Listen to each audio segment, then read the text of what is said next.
ദീപിക പദുക്കോണിന് എന്തൊരു fan following ആണ്. കേരളത്തിലെ പെൺകുട്ടികളെല്ലാവരും ദീപിക പദുക്കോണിനെയാണ് ഫോളോ ചെയ്യുന്നത്. അത്തരം നയൻതാരയ്ക്കുള്ള ഞാനും ഭയങ്കര ഫാൻ മൊമെന്റ് ആയിരുന്നു. എനിക്ക് നയൻതാരയോട് അഭിനയിക്കുകയും ചെയ്തു അല്ലേ?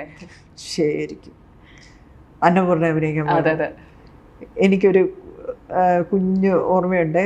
അന്നപൂർണ്ണ പിന്നെ നയൻതാര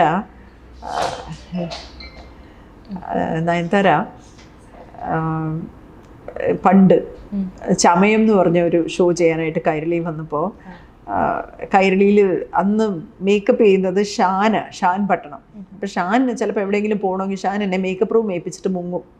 അപ്പോൾ അന്ന് അങ്ങനെ ഒരു ദിവസമായിരുന്നു. അപ്പോൾ ഈ താഴെ ഈ പിന്നെ ആൾക്കാർ ഈ ഓഡിഷനാണ് വരുന്നത്. അപ്പോൾ ഓഡിഷൻ വരുന്ന സമയത്ത് എന്നെ ഏൽപ്പിച്ചിട്ട് പോകും. അപ്പം ഞാൻ മേക്കപ്പ് ചെയ്യാൻ ഇഷ്ടമുള്ള ഒരാളാണ്. അപ്പം ഞാൻ മേക്കപ്പ് ചെയ്ത് കൊടുക്കും. ചെറുതായിട്ടൊക്കെ മേക്കപ്പ് ചെയ്താൽ മതി. അപ്പം ഞാനതൊക്കെ ചെയ്ത് കൊടുക്കും. ഓഡിഷനല്ലേ, മേക്കപ്പ് സാധനങ്ങളൊക്കെ തുറന്നു കഴിഞ്ഞാൽ ഞാനതെല്ലാം വൃത്തിയായിട്ട് അടക്കിയൊക്കെ വെച്ച് പൂട്ടി താക്കോലൊക്കെ ഏൽപ്പിച്ചിട്ട് ഞാൻ പോകും. ഷാനിന് എവിടെയെങ്കിലും പോകണമെങ്കിൽ. അപ്പോൾ ചേച്ചി ഒന്ന് നോക്കിക്കോണേ മേക്കപ്പ് റൂം എന്ന് പറഞ്ഞാൽ അന്ന് വരുന്ന ആർട്ടിസ്റ്റുകളെയൊക്കെ ഞാൻ ഒരുക്കി കൊടുക്കും. എനിക്ക് വേറെ പണിയൊന്നും ഉണ്ടാകത്തില്ലേ. ഞാൻ ഉച്ചയ്ക്ക് ശേഷം വീട്ടിൽ പോകേണ്ടതേ ഉള്ളൂ. ഞാനതെന്തോ ചെയ്യും. അപ്പം അങ്ങനെ അവിടെ വന്നിട്ട് ഞാൻ മേക്കപ്പ് ഇട്ട ഒരാളാണ് ഡയാന. നയൻതാരയെ ഞാൻ ഒരുക്കി കൊടുത്തിട്ടുണ്ട്. ആദ്യമായിട്ട് ഒരുക്കുന്ന ചേച്ചിയായിരുന്നോ? അങ്ങനെ ആദ്യമായിട്ടാണോ അതിന് മുമ്പ് ഒരുക്കിയിട്ടുണ്ടോ എന്ന് എനിക്കറിയത്തില്ല. പക്ഷെ അന്ന് ഓഡീഷന് കൈരളിയിൽ സമയത്തിന് വന്നപ്പോൾ ഞാൻ മേക്കപ്പ് ഇട്ട് കൊടുത്തിട്ടുണ്ട്. അത് ആ കൊച്ചിന് ഇപ്പോഴും ഓർമ്മയുണ്ടെന്ന്.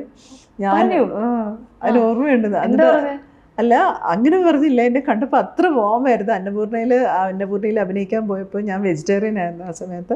അപ്പം പിന്നെ വെജിറ്റേറിയൻ ആണെന്ന് ആരോ പറഞ്ഞു. അപ്പോൾ അവിടെ നിന്ന് ഭക്ഷണമൊക്കെ നോൺ വെജ്. കുറച്ച് കഴിഞ്ഞപ്പോഴത്തേക്ക് കാരവനിൽ ആരോ മുട്ടി. അപ്പം ഞാൻ നോക്കിയപ്പോഴത്തേക്ക് നയൻതാര മാമിൻ്റെ അവിടെ നിന്ന് ഫുഡ്, വീട്ടിലെ ഫുഡ്, ചോറ്, തോരൻ, രസം എല്ലാം കൊടുത്തയച്ചേക്കും.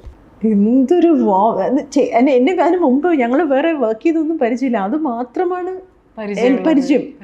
ആ സമയത്ത് സംസാരിച്ചിട്ടുണ്ടായിരുന്നില്ലേ? അന്ന് സംസാരിച്ചു. അന്ന് ഞങ്ങളോട് ചോദിച്ചു ലെനിൻ രാജേന്ദ്രൻ സാറിൻ്റെ ഒരു പടവും സത്യനന്ദിഗഡ് സാറിൻ്റെ പടവും വന്നിരിക്കുന്നത്, ഏതാ വേണ്ടതെന്നൊക്കെ നയൻതാരയുടെ പേരൻസ് എന്നോട് സംസാരിച്ചായിരുന്നു. അപ്പം ഞാൻ പറഞ്ഞു സത്യ സാറിൻ്റെ പടമാണ് ചൂസ് ചെയ്യേണ്ടതെന്നൊക്കെ ഞാൻ ഇങ്ങനെ പറഞ്ഞിട്ടുണ്ടായിരുന്നു. അപ്പോൾ അതൊരു കാഷ്വൽ സംസാരം. പക്ഷെ അതിനെക്കുറിച്ചൊന്നും പറഞ്ഞില്ലെങ്കിലും അതിനുശേഷം പിന്നെ ഞാൻ അവരെ ഇപ്പോൾ അന്നപൂർണ്ണയിലാണ് കാണുന്നത്. കണക്റ്റിൽ ഞങ്ങൾ അഭിനയിച്ചെങ്കിലും ഞങ്ങൾ കണ്ടിട്ടില്ല. ഞങ്ങൾ വീഡിയോ പോലെ ഷൂട്ട് ചെയ്യാം. കണ്ടപ്പോൾ തന്നെ എൻ്റെ അടുത്ത് വന്ന് മിണ്ടുകയും ഭയങ്കര വോമായിട്ട് സംസാരിക്കുകയും ഉച്ചയ്ക്ക് ഭക്ഷണം കൊണ്ടുതരാം. ഈ സ്പെസിഫിക് എപ്പിസോഡ് എന്നോട് പറഞ്ഞില്ല, പക്ഷെ അവർക്കല്ലാതെ എന്നെ പരിചയമില്ലല്ലോ. ഭയങ്കര വോമായിരുന്നു. അപ്പം ഞാൻ വിചാരിച്ച ദൈവമേ, അതൊരു ഭയങ്കര ഫാൻ മൊമെന്റ് ആയിരുന്നു. സിനിമാ മേഖല ആരും അങ്ങനെ നോക്കാറൊന്നുമില്ല. അതുപോലെ തന്നെ ഈ മാധ്യമങ്ങൾ ചിലരെഴുതും നയൻതാര ഭയങ്കര അഹങ്കാരമായി പെരുമാറി അങ്ങനെയെന്നൊക്കെ പറഞ്ഞു ഹെഡ് എഴുതും.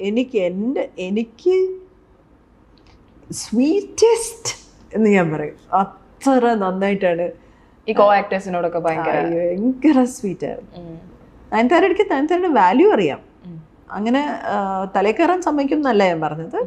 പക്ഷെ ഭയങ്കര കൈൻഡാണ്, ഭയങ്കര സ്വീറ്റായിരുന്നു.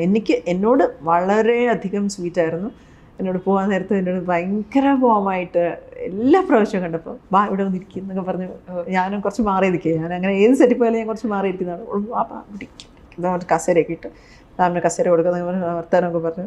കേരളത്തിലെ വിശേഷമൊക്കെ ഞാൻ കുറച്ച് നെർവസ്, ഭയങ്കര ഫാനാണ്. അപ്പോൾ എനിക്ക് ഇങ്ങനെ എന്ന് വെച്ചാൽ ഭയങ്കര ഇൻസ്പയർ ചെയ്യുന്ന ഒരാളാണ്. ഒന്ന് ആലോചിച്ച് നോക്കുന്നത്, നമ്മുടെ സാധാരണ ഇവിടെ നിന്ന് വന്നിട്ട് എവിടെയാണ് നിൽക്കുന്നത് അവർ.